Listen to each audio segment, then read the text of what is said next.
Satu hari ini saya bertugas shift malam. Dan di tempat saya bertugas ni, shift malam akan ada 2 orang yang bertugas pada satu masa yang sama. Dan kita ni mempunyai satu guard room. Guard room ini terletak di lantai B2. Bangunan yang kita jaga merupakan sebuah bangunan pejabat.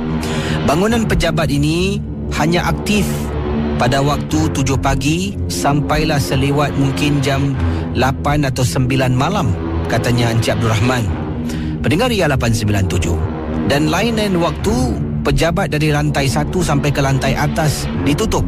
Barang siapa yang nak masuk selepas keluar, iaitu selepas jam 7 malam, sesiapa yang nak masuklah perlu dapatkan izin dan perlu tulis nama dan sebagainya. Tapi kalau sesiapa yang dah pun berada dalam pejabat, mungkin dia bertugas sejak pukul 9 pagi tadi, habis kerja secara official pukul 6, tapi pukul 6 dia masih berada di pejabat sampai pukul 7 sampai pukul 8, tidak perlu dapatkan kebenaran. Tapi kalau dia dah keluar dan selepas 7 malam nak masuk balik, harus dapatkan kebenaran, dapatkan kelulusan dan juga menandatangani letak nama dari mana departmen dan sebagainya, kata Encik Abdul Rahman. Jadi seperti yang dikatakan oleh Encik Abdul Rahman, saya bertugas 2 orang untuk shift malam. Kita bergila-gili untuk lakukan clocking. Clocking ini adalah menandakan yang kita ni dah lalu dekat kawasan itu untuk melakukan pemeriksaan. Jadi ada satu benda ni, device yang kita bawa bersama, jalan-jalan-jalan, nampak satu checkpoint, kita tit, katanya lah kita clock, kata Encik Abdul Rahman.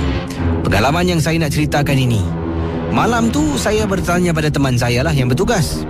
Saya tanya pada dia, hari ni tak ada orang dekat atas maksudnya ni tidak ada sesiapa yang bertugas ataupun tidak ada sesiapa tadi masuk. Teman saya pun katakan tidak. Jadi bila saya periksa buku tanda tangan keluar masuk pejabat tu, tidak ada orang pun yang menandatangan dan untuk masuk ke dalam pejabat yang disebutkan. Jadi saya pun kata pada teman saya, Encik Abdul Rahman kata, saya keluar dengan membawa kunci, membawa lampu solo yang juga boleh digunakan sebagai beacon, dan saya membawa clocking device. Saya berjalan menuju ke arah lift sebabnya kami berada di B2. Dari B2, kapak keluar aja nampak tempat letak kereta yang luas sangat-sangat, kosong, tidak ada sesiapa pun. Seram Casey, memang seram.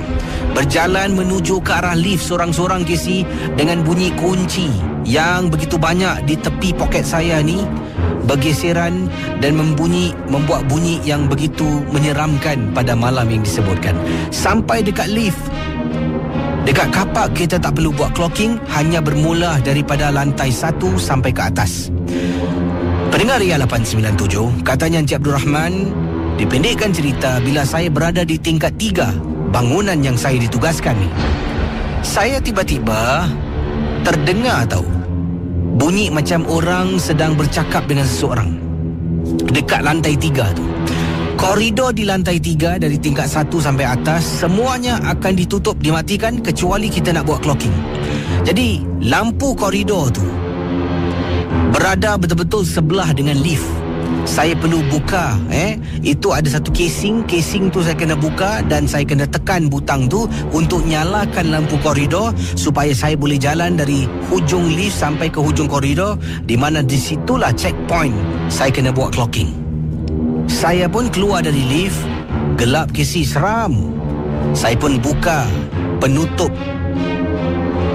Saya tekan lampu untuk hidupkan, nyalakan lampu, menyala sepanjang-panjang koridor yang saya ditugaskan untuk buat clocking. Ini di lantai 3. Sedang saya berjalan ni, dengar Casey, macam ada orang berbual Siapa pula berbual ni?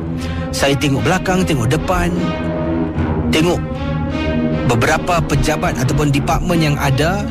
Saya yakin memang tidak ada sesiapa. Saya teruskan perjalanan nak sampai hujung, tahu-tahu lampu dekat koridor tu berkelap-kelip dan mati Casey. Pendengar Ria 897, katanya Encik Abdul Rahman, dahlah koridor tu tiba-tiba gelap. Yang hanya saya boleh fikirkan mungkin lampu rosak, itu saja. Dah clocking, tit. Sekarang ni saya pusing belakang, saya kena jalan lagi jauh untuk sampai ke lift, naik atas ke lantai 4. Pendengar Misteri Jam 12, katanya Encik Abdul Rahman, bila saya dah mula beranikan diri nak melangkah ke depan, tahu-tahu dekat tengah-tengah koridor yang saya bertugas tu, Casey, saya ni sedang berdiri tegak. Ya, kerana saya terperanjat lah, lampu ni tiba-tiba mati. Jadi setelah saya cuba tenangkan diri, saya dah tarik nafas lega, kata Encik Abdul Rahman, saya pun melangkahkan kaki satu ke depan. Tiba-tiba saya terhenti secara mendadak kerana di tengah-tengah koridor yang panjang dan gelap, Kisi bayangkan, saya nampak seperti ada perempuan hitam sedang berdiri memandang ke arah saya.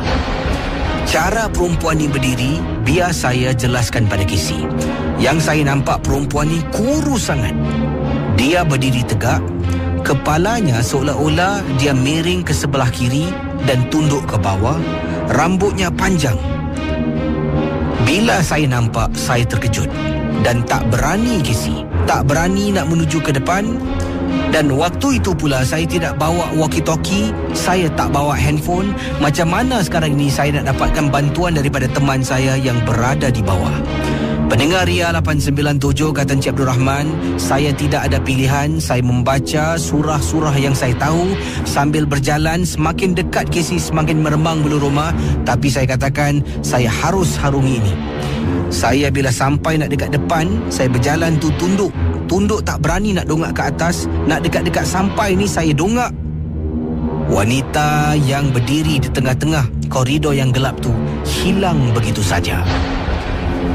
Saya tak tahulah, adakah itu memang gangguan ataupun perasaan saya ketika takut sampaikan terbayang-bayang seperti ada perempuan di hadapan saya. Terima kasih dan selamat tengah malam dari Encik Abdul Rahman. Misteri Jam 12.